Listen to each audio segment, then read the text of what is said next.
那公平交易委员会它其实有特别针对加盟业主，就是它的经营方式去颁布一连串的原理原则。那我这边是特别抓出来三个大方向，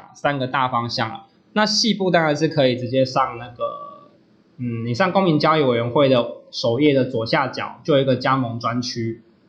加盟资讯专区吧，你可以特别点进去看，它有给一般的民众去做加盟的版本跟总部的版本。那它只是把两个说法反过来讲，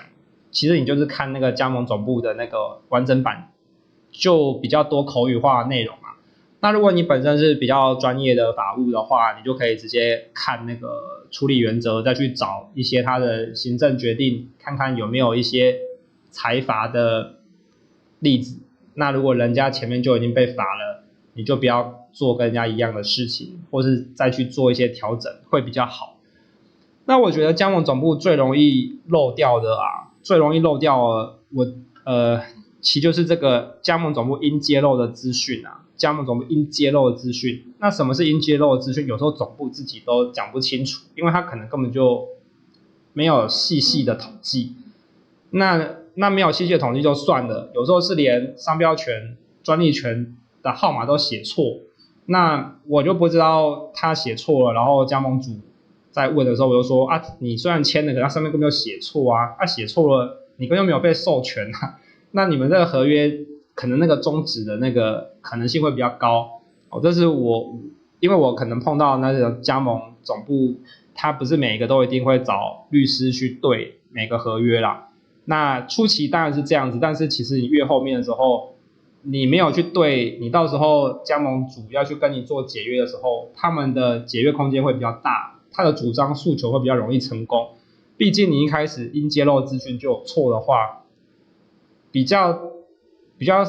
被主管机关被罚的比较轻一点，就是广告不实啊，就是你讲的东西不够实在，你没有达到你自己宣传的效果或是那个标准。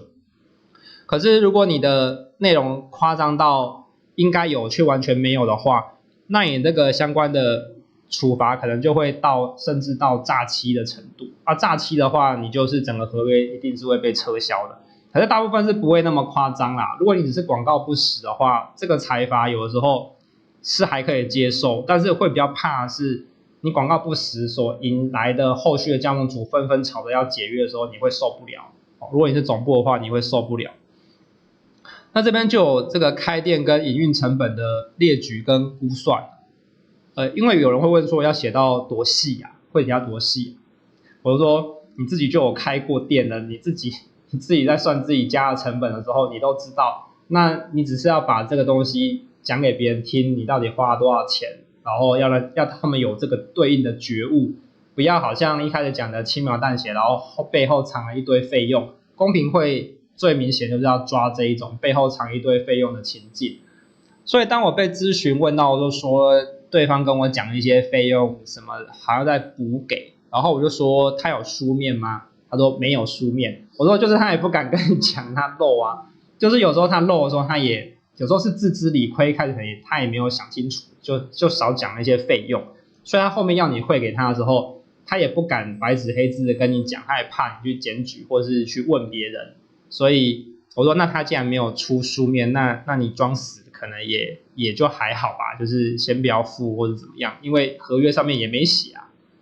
那当然你可能会有跟他一些货物那些商品或服务会卡住的情况，就越来越不愉快。那这边可能就要想想看你是不是要考虑终止，或者一开始就不要续签，因为有时候只是先签一个合作意向书，还没签正式的合约的话，它的那个解约会比较简单啊。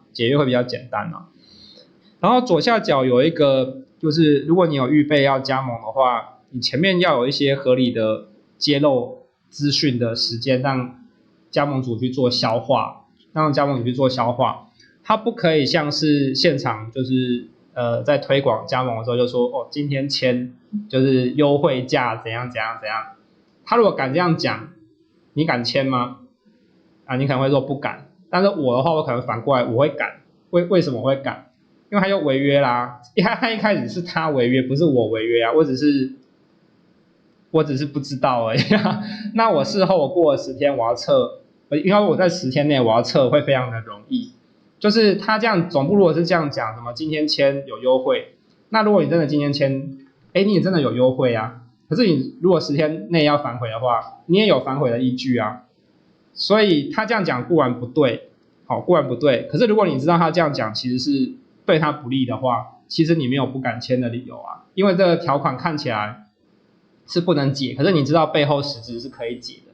这就是你在审阅契约的时候，你要去评估说这个合约到底是有效，然后可不可以执行。因为有时候是有效，但是你在执行上面会有困难，它可能是处于一种资讯勾稽的困难，资讯在对方那里，那你不知道对方做了什么事情的时候，你怎么知道要去解约或是撤销？比如说刚刚讲的那个食品可能有掺杂一些农药或者什么的，虽然你合约有放这一条，可是你怎么知道它有放农药？所以它虽然合约是有效，但是你永远都是等到新闻爆料的时候你才会知道，那你那时候才要去去叫对方还钱的时候，大家都急着很像要抢兑那个现金一样，他可能没有那么多钱付给你，他就倒掉了。所以合约第一个是看说它到底是有效，然后第二个是不是有没有办法有效率的执行，就是稽核的问题啦。因为通常是总部在稽核加盟主，加盟主比较没有能力，或者是加盟总店不喜欢签一个可以让你稽核的条款，那你就会突然觉得说，我去当他的股东或董事就可以多知道一些资讯嘛？对，就是这样子。所以有人会想要去当股东或董事，并不是完全没有道理，是他可以从里面得到一些公司法赋予他一定要知道的资讯，他没有办法独立独为的不跟加盟主讲，他可以跟加盟主不熟，但是他不可以跟自己的董事跟股东不熟，这样子会违反他其他有一些背信侵占的问题的。所以有的是因为加盟主有心要在这个地方继续经营，他就会投注更多的资金，或者是做更多的联系啊，甚至是担任总部里面的干部，这样可不可以？其实是可以啊，因为竞业禁止只要2家公司的股东都同意他可以担任2个职务，就不会有一个人领2份薪水的问题嘛。因为会有一些2家公司职务给同一个人做，会有竞业禁止的问题是，2家公司会怕你在雇那一家公司的时候，是不是就顾不到我这家公司？2家都会怕。可是如果股东是出钱的人，他都不怕了，就不会有其他怕的立场，就是这就可以接受两边的竞业，竞业就都可以放宽。这是加盟主跟加盟总部中间会有一些不同公司之间的经营上的冲突，就是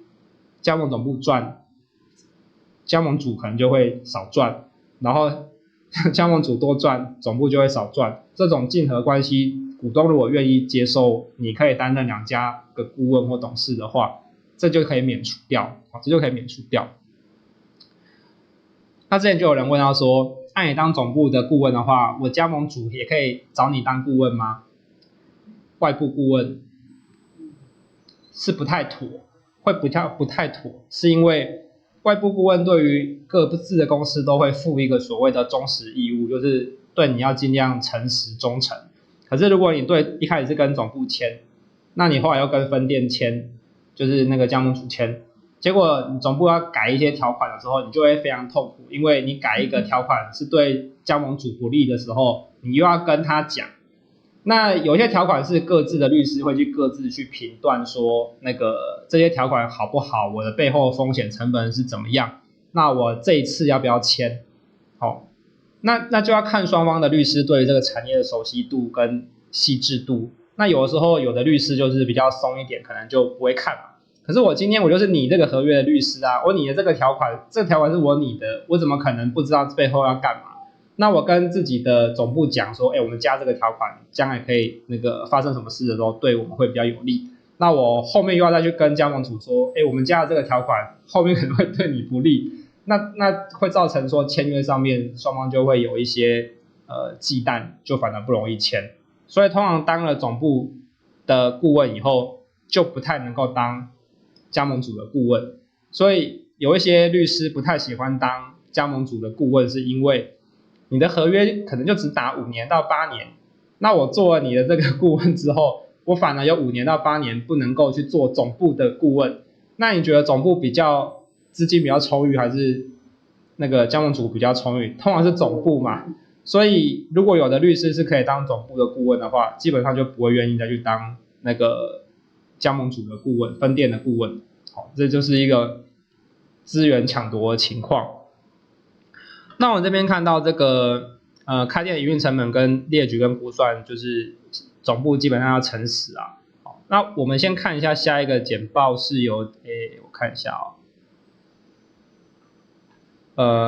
这一页我等一下这边有一个开店的营运成本，加盟金、权利金跟保证金，这个部分我想说一起先讲好了。这三个是几乎在签加盟契约的时候一定会问的啦，一定会问的，就是我要准备多少钱，然后钱里面比较大笔的基本上就是这三笔啊。那加盟金的话就是一次性给付，就是你要正式加盟的时候就要缴这一笔，然后这一笔你要很注意，就是说基本上你缴了啦，基本上就是不能回头了，就是你缴了以后，除非他有前面讲的一些资讯揭露不实，让你去撤销合约之外，大部分的法院都不认可解约终止事由之后加盟金还可以退的，除非人家真的做了很过分的事情，加盟总部做很过分的事情，可是我觉得那几率不太大，就是大部分法院都会认为你加盟主缴了加盟金，那他已经给你做一些教育训练，已经告诉你很多有的没的 know how， 就算你事后觉得那 know how 不怎么样，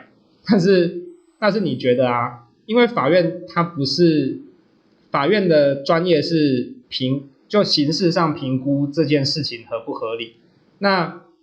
你可能你要么就是在接受加盟之前做充分的调查来决定这个东西是不 OK 的，不要去签，而不是签了以后再去说这个加盟金的对价关系可能没有那么好，所以签约前的资讯收集非常重要，因为它会构成你评估这件事情的基准。那如果他给你的资讯有错的时候，法院才会接受对方可能有广告不实或是类似诈欺的情况，你整个合约可以撤掉退加盟金。可是我必须说这个案例非常少，就是要很严重才行。那第二个是权利金，权利金的话，它就是一般的那个智慧财产权，比较偏向是智慧财产权或是 know how 这个授权的权利金。那有的时候这个权利金啊，对加盟主来说，他就是要付一笔钱嘛。那我今天假设每个月跟你收5万块的权利金，你会觉得比较舒服，还是我把那5万块摊提到，反正你本来就会卖货嘛，我把它摊提到那个货物里面，你会觉得比较舒服？好像后者比较舒服一点嘛，因为权利金你有点一种比较空的感觉，就是我好像付了你一笔钱，然后我没有拿到什么东西，你会觉得说我付了一笔钱，我到底得到了什么？好像都什么都没拿到啊，没有拿到实体的东西嘛，所以权利金有点像是维持你们那个授权的关系，它当然是可以跟加盟金一起谈啊，就直接一次就说我们要签5年8年，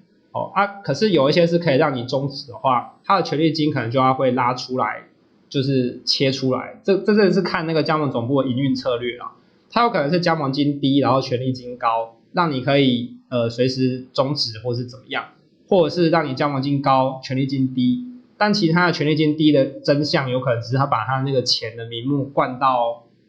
商品或者是提供你的耗材上，那耗材你只能跟他买啊，他合约也有写说只能跟他买啊，因为有人买了他的耗材以后觉得说，或是那个原料以后觉得说好像比我在菜市场买的还要差，那可是人家可能是卫生啊，他可能有做很多的加工或是杀菌，他可能味道没有那么好，也许就是因为做过多的消毒杀菌才导致没有那么美味，所以这种东西就会变成就是你要有一些客观的依据，而不是主观觉得差就要解约，因为如果条款里面没有放任意终止条款的话，基本上你是没办法的。那如果我是总部，我就宁可一开始就收你一大笔钱，你后面要解约可以啊，我加盟金是不会退的。那你解了，我反而再找下一个人，因为你有可能是在他的提供的可能是一个在地的专属经销的这个加盟契约，那你的那个加盟金跟权利金的那个比例，你可能就要自己想一下。所以我这边虽然是把加盟金放在营运前跟营运后，那其实他只是要求说总部你要把这2件事情讲清楚。到底会给加盟主造成多大的资金压力，你要讲清楚。因为有人可能是一开始就有一大笔钱，所以他可能比较偏好一开始多缴一点，然后后面少缴一点这样子。那有人可能是一开始准备金不够，就是想要他可能就是想要自己创业啦，但是他可能手头资金又不够，那他就想要先进来做，然后认真的做。那所以他营运后他可以接受权利金高一点，加盟金少一点，那这也是一个可能性。可是你这样就有可能就是后面讲不出来啊，对不对？就是后面讲不出来啊。所以其实还是要回过头来看你加盟总部这个品牌有多么的热门啊。你够热门的话，你的预约能力就会越强嘛。然后那如果你没有那么热门，或者是你其实就是在卖你的原物料，你只是透过小吃摊去打这些通路的话，那其实这个加盟好像就关系就很薄弱嘛。比如说我卖盐酥鸡，我可以加盟的品牌那么多，我为什么一定要特别选你这一家？那除非是你的调味料特别好，或者是我看到你那个人流真的很多，那我就只好摸摸鼻子就算了嘛，因为我几乎保证每个月可以赚到多少钱。那等到我熟悉加盟个5年8年之后，我可以再换一个品牌加盟啊，甚至是我也可以自己来做加盟总部啊，因为我可能有问到类似的原物料，或是我有去测试过一些那个味道，然后也有去做一些试营运是 OK 的，那你就可能会另外再去成立新的加盟总部。那当然我是既有的加盟总部，我就会去签订一些所谓的竞业禁止条款嘛，那个后面会再讲竞业禁止条款嘛。那我们这边讲的就是资讯揭露不实的部分，就是在开店跟营运成本非常要注意。然后其实这些品项都只是例示给你看啊，就是提醒你说理论上应该会有这一些，但是实际上有没有就不一定了。那如果他没有写，他一开始的加盟合约或是资讯揭露书都没有写，理论上就是不能够再跟加盟主收钱了，理论上是不行。那有的时候啊，加盟总部它会搭配一些其他的供应商跟你收钱，因为它形式上就是它有时候加盟金跟你收的贵，是因为它包含了帮你装潢的成本。那他想说叫你自己去找装潢的人，指定某个供应商去帮你装潢，跟我直接收一笔我预设的钱，我再去总部再去招那家装潢公司去帮你装潢，结果是一样的，你付的钱是一样的，可是它在呈现它的成本的架构上面会有一点不同啊。就是加盟金可能一开始就被灌得很高，但你其他品项的费用就变很少。但是也可能加盟金很少，然后就变成说什么装潢工程费变很高，而且知道是总部指定的装潢工程行，不指定它还不行。那你说他这样子有没有太过分？没有啊，他一开始有跟你讲啊，那你也问得到那家工程行的报价也愿意照着那个走的话，会比较没问题的。那有时候会怕说那个工程行就不是他能够控制的，他也许事后说签约以后说对不起，物价上涨了，就是会涨20%，那你就很尴尬，因为其实他当时的费用真的是加盟总部讲的费用，只是后来第三方他自己调整了价格，你没有办法双方都没有办法控制。那这个部分可能就是加盟店要去预先规划，避免这种合约漏洞的问题啊。因为你合约是跟那个加盟总部签，你不是跟那个装潢公司第三方签，除非装潢公司有特别跟总部去预先说，只要是你的加盟契约的会员，我们这边就是算怎样报价，你就把它附到整个加盟合约的附件里面去，那这样就会有拘束加盟总部，有点像是让它背书的压力。